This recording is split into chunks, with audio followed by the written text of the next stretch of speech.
After getting an overview of the process of transcription that was provided in the Khan Academy video that you viewed, as well as an overview of the chemistry associated with the process of transcription, I wanted to spend a little bit of time comparing that process in prokaryotic versus eukaryotic cells. We'll begin by talking about transcription in prokaryotes because it's a simpler process in those simpler cells. Recall that the process of transcription, regardless of the cell type, is going to be comprised of three separate steps, starting with initiation.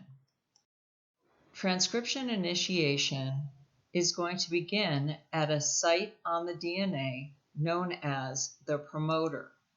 A promoter is a sequence of DNA that is found immediately upstream, adjacent to a gene or a series of genes, as we'll see later, in a prokaryotic cell.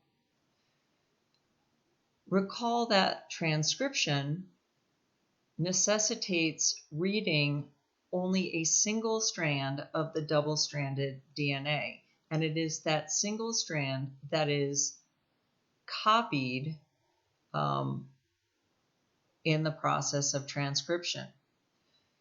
Note here that a promoter can be located in either of the two strands of DNA, and it is the location of the promoter relative to the gene that dictates which of the two strands is going to be read and therefore used as a template. For example, in gene A, the promoter is located to the left. We know that because of the chemistry of transcription, the lower strand will be read in the 3' to 5' direction.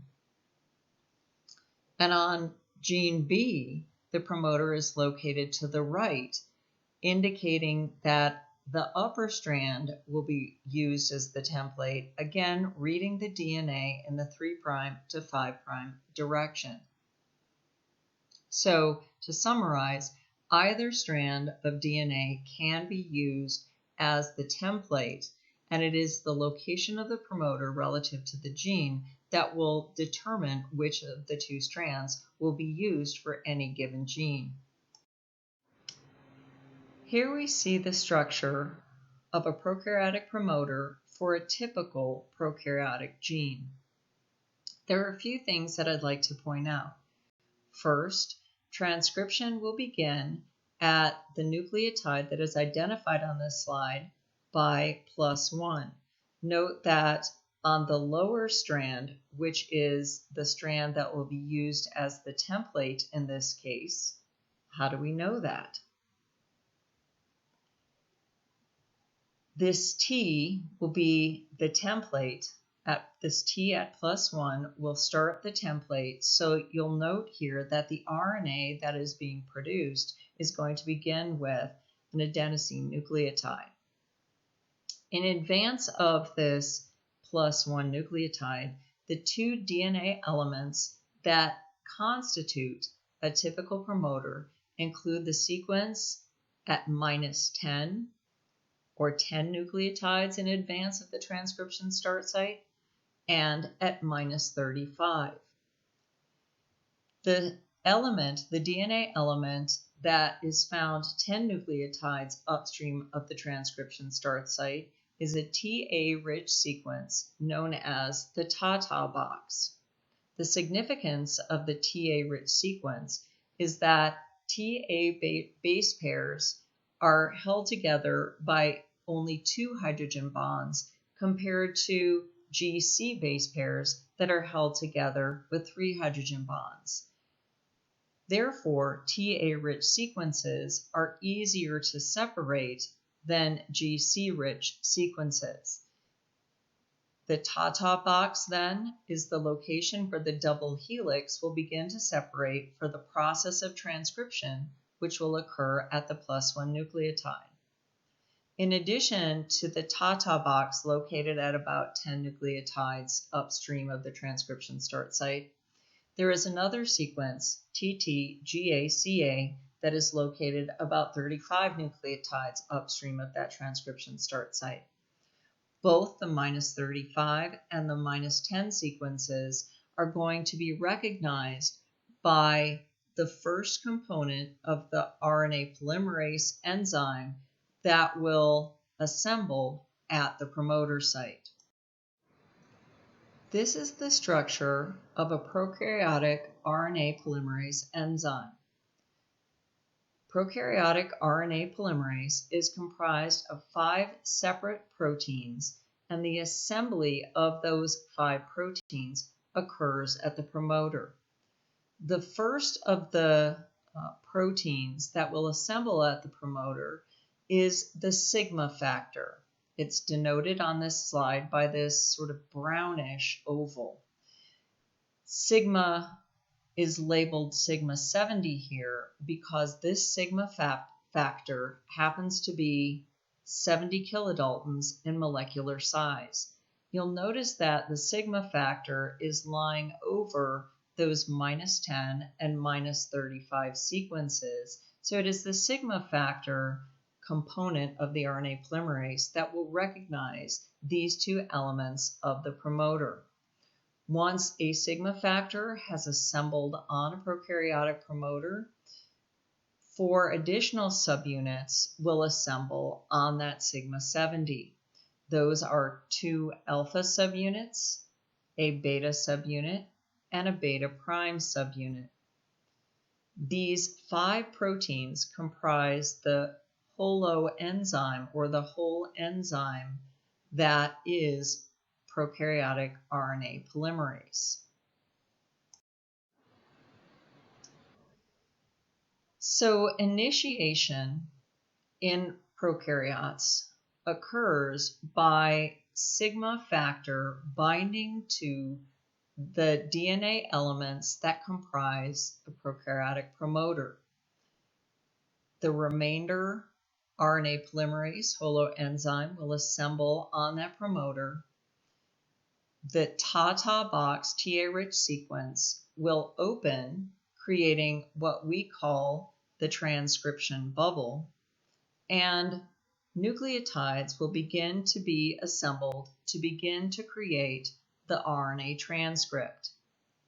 After approximately 10 nucleotides have been polymerized, the sigma factor is released.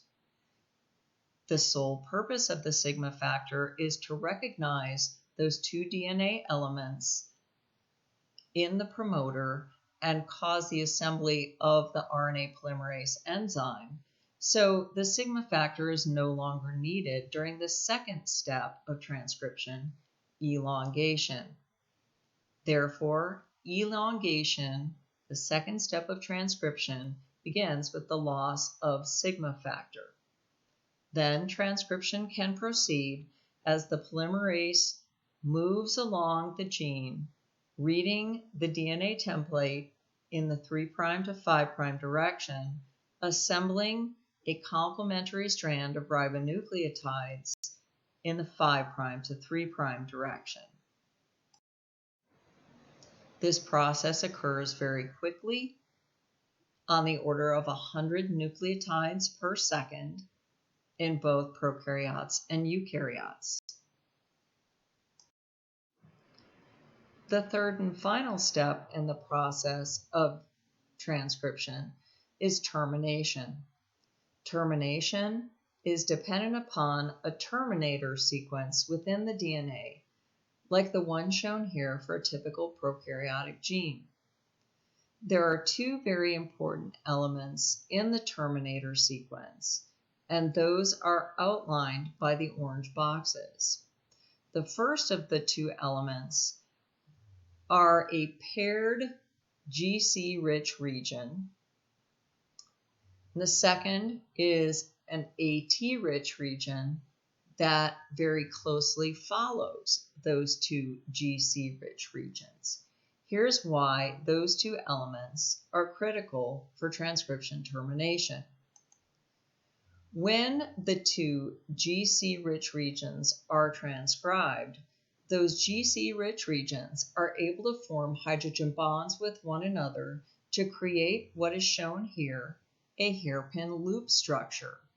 So the C's that are transcribed and the G's that are transcribed in this first box, hydrogen bond with the G's and C's that are transcribed when the RNA polymerase transcribes from the second orange box.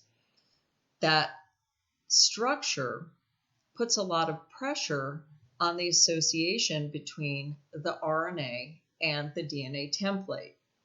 If that association between the newly transcribed RNA and its DNA template is only very loosely held together, like it would be with these AU base pairs, the pressure that's put upon that association is too much for the newly synthesized RNA to handle.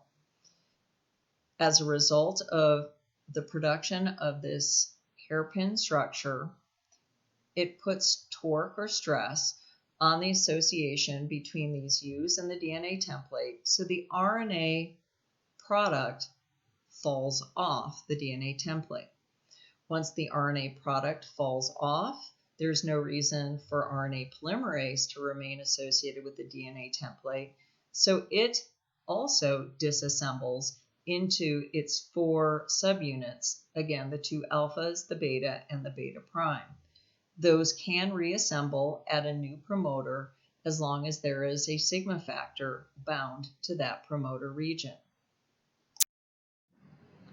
With respect to transcription termination, I want to point out that students often confuse transcription termination with termination of translation. Translation is terminated when a stop codon on the mRNA is encountered. Transcription, on the other hand, is terminated when one of those terminator sequences, like the one showed in the previous slide, is encountered on the DNA. The stop codon that is encoded by the RNA very frequently is several hundred nucleotides upstream or ahead of the GC-rich regions and the AT-rich regions that are found in the transcription terminator sequence. Those two things are very different. A couple of additional points. First, when we transcribe a gene, we don't very often simply transcribe one copy of mRNA from that gene. Rather, once we start the process of transcription, we're going to transcribe many copies of that RNA so that we can make many copies of that particular protein. Also, I do want to point out that just because we transcribe most often many copies of RNA, it's possible that we can transcribe at different genes at different rates. Gene A in this diagram is transcribed more frequently than gene B. The rate limiting step of transcription most often is the initiation step. Once initiated, we are very frequently going to make many copies of RNA from that gene, although it is possible through regulatory steps to dampen the rate of transcription initiation so that we get fewer copies of RNA like are shown for gene B. Here we see what active transcription looks like in an electron micrograph. We have 2 genes, each being very actively transcribed. I'll point out gene 1, gene 2, with the promoters of each of those 2 genes to the left. This dark line in the middle of each of the genes represents DNA with a lot of RNA polymerase enzymes. Each of these dots represents an RNA polymerase enzyme that is producing an mRNA. So each of these lines or hairs is an RNA. I know the promoter is to the left because as we get further and further to the right of that promoter, the mRNA hairs are getting longer and longer. So the product is getting longer and longer. Of course, here would be one of those terminator sequences in the DNA. The RNA that is produced from transcription is single-stranded. Only a single strand of the DNA is used as a template to produce a single-stranded RNA product. However, just like the hairpin loop from the terminator sequence can form, other structures can form within the single-stranded RNA. So very often we have complex secondary structures like this zombie man or the headless man that are shown here, and those structures are produced because of hydrogen bonding between nucleotides within that given RNA strand.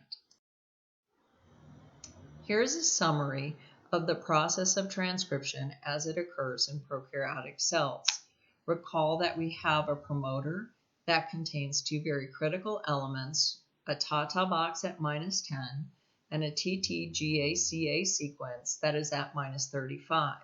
Those sequences are recognized by a sigma factor for a typical gene that is sigma 70. Sigma 70 will bind to those two elements of the promoter region and recruit to initiate the assembly of the other 4 subunits of RNA polymerase so that it assembles at the promoter site.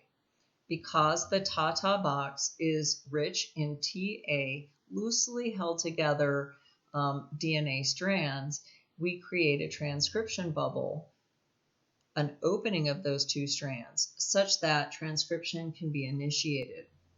Once a few nucleotides, approximately 10, have been transcribed, the second step, elongation, will occur.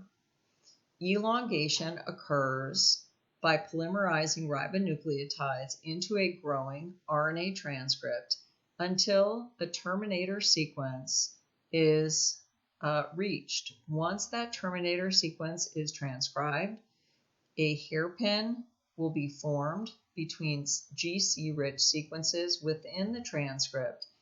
The formation of that hairpin structure puts enough stress on the AU bonds between the transcript and the template such that the transcript is released. The rest of RNA polymerase is also released and can reassemble on another promoter.